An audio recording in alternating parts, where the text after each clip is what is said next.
అన్ని రిజర్వాయర్లకు నీళ్లు పెట్టాం. ఇప్పటికే 85% రిజర్వాయర్లన్నీ పూర్తయినాయి. ఇంకో పక్క రాయలసీమని రతనాల సీమగా తయారు చేయడానికి ఇండియాలోనే కాదు ప్రపంచంలోనే ఒక హార్టికల్చర్ హబ్ తయారు చేయడానికి ముందుకు పోతున్నాం. ఇవన్నీ వస్తే ఈ రాయలసీమలో కరువు అనే మాట ఉండదు, నీళ్లు పుష్కలంగా వస్తాయి. అందుకే ఇంకొకటి ఆలోచించాను.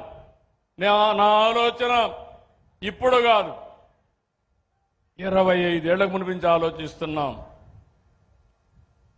ఏదైతే గంగా నది నుంచి కావేరి వరకు నదుల అనుసంధానం జరగాలి. ఈరోజు మీరు రోడ్లు చూస్తున్నారు.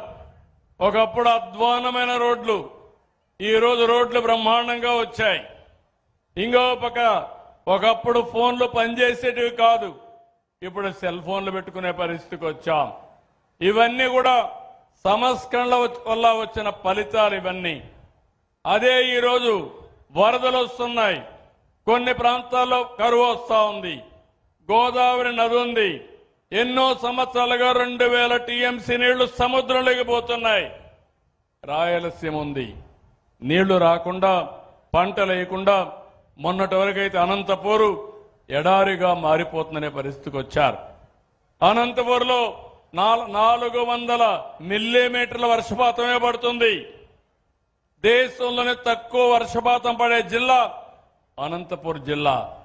అందుకే ఈరోజు మనం గాని గంగా కావేరి చేస్తే, నదులు అనుసంధానం చేస్తే చాలా ఉపయోగపడుతుంది.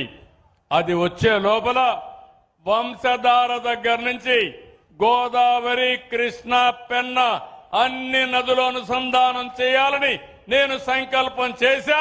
అది చేస్తామని మరొకసారి మీ అందరికీ హామీ ఇస్తున్నా.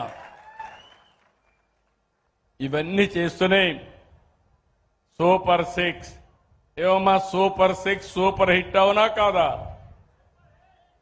అవునా కాదా? గట్టిగా చెప్పండి తల్లి, మీకోసం ఎంతో కష్టపడుతున్నాం.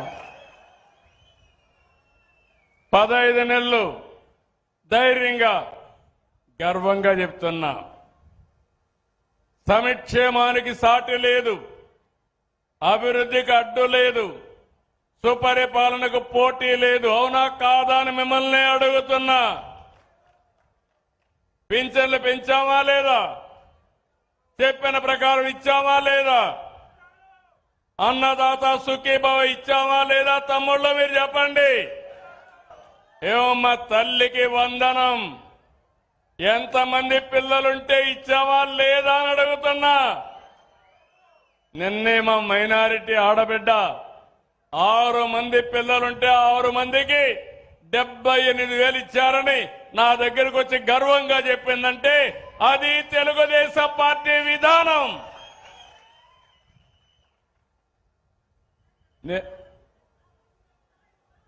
ఏమా నలుగురమ్మా, 4 ఆడబిడ్డలు మా తల్లికి 60,000 అంటే 8,000 తగ్గించి 52,000 ఇచ్చాం. అవునా తల్లి? 52,000 ఇచ్చాం మా ఆడబిడ్డకి. గట్టిగా చెప్పండి కూడా చెప్పండి.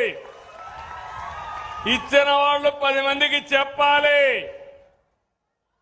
చెప్పినప్పుడు 10 మంది 100 మంది అవుతారు. నిన్న కూడా నేను అడుగుతున్నా, దేశంలో ఒక సర్వే చేసి రాష్ట్రంలో నాకు 4వ ప్లేస్ ఇచ్చారు, దేశంలో 3వ ప్లేస్ ఇచ్చారు ముఖ్యమంత్రుల్లో పాపులారిటీ కింద. ఎందుకు మొదటి స్థానం చెప్పలేకపోయారని మిమ్మల్ని అడుగుతున్నా నేను. నా